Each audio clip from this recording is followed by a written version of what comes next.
This is another edition of So You Think You Can Squat. So we've seen the squats. We've found where he breaks. We've seen most of the problems lie in the upper, lower back. There's some other areas we need to attack though. The exercise that we're going to use is a glute ham raise. Now, this exercise has been used for a long time, but the key of it is if this guy can squat 475 or 450 and he can't do a glute ham raise, which we've talked about already, he's going to show you how he struggles with it. What is he going to be able to squat once he is able to do 5-6 reps with this exercise? So now we're at the glute ham raise. We're going to go over this, we're going to show this, and we're going to show that he can't do it. So this is going to show him and everybody else that if you can't do a glute ham raise, it's probably a weak spot. I'm 320 pounds and I'm a good lifter, but I can do this for 6 or 8 reps holding on to a 45-pound plate. But that's why I'm strong.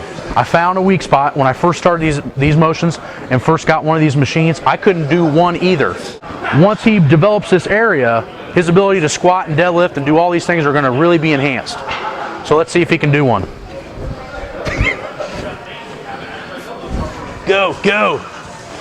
Oh, good form on the way down.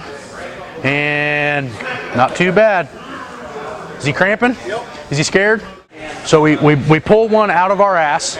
We got it, but we got a severe hamstring cramp, which is telling us one thing. Hamstrings are not used to that kind of workload. They're not used to pulling up his own body weight. So if we're trying to squat twice body weight and our hamstrings won't even pick it up, that's showing us a definite muscle weakness. We've trained the back. We focused on that. We've trained the hamstrings. We focused on that. There's always a weak spot that every lifter has and it can never do enough of, and that's abs. Ab training has to be a consistent part of your program, no matter if you're a beginner or advanced. We probably do anywhere from, at the advanced level, I probably do anywhere from 200 to 400 ab reps of something every week. They need to be trained consistently in order to maintain and make progress. So we're going to show a couple ab exercises that you can do that'll really help, and we utilize these almost every week. There's a lot of ways that you can train your abs. One of the best ways to train them is in a functional state, by meaning I usually train my abs standing. When I'm deadlifting, I'm on my feet. When I'm squatting, I'm on my feet. If I'm on my back, I'm probably going to the hospital, especially to powerlifting meet. Same thing with athletics. You know, if you're not on your feet, probably chances are the ball's going by you and you're no good. So it doesn't really make a lot of sense to train your abs not on your feet, because that's when you're going to use them, okay? And it's also when you're going to protect your back. So one pretty basic but effective exercise is the standing band crunch.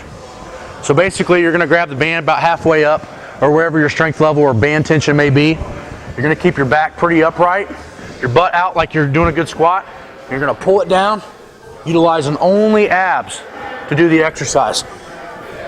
In closing on Think You Can Squat, we've showed max effort work. We've showed 3 or 4 accessory exercises that you would build on. Some of the keys of what I would recommend is you don't want to do any more than 4 to 6 accessory exercises.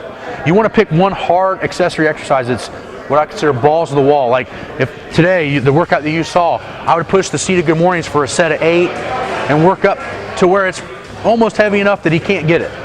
Then the hypers are more restorative, the glute hams are more restorative, the abs that we showed are more restorative. But you don't want to keep your workout right around an hour, no more than an hour 15, or you're just wasting your time. You need to push the accessory work in a tired state. You need to make sure you're resting long enough to the max work is actually showing your max and not being tired. So in closing, you want to train smart.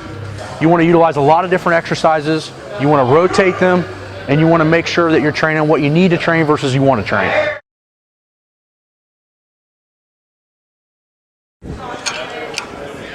Hey.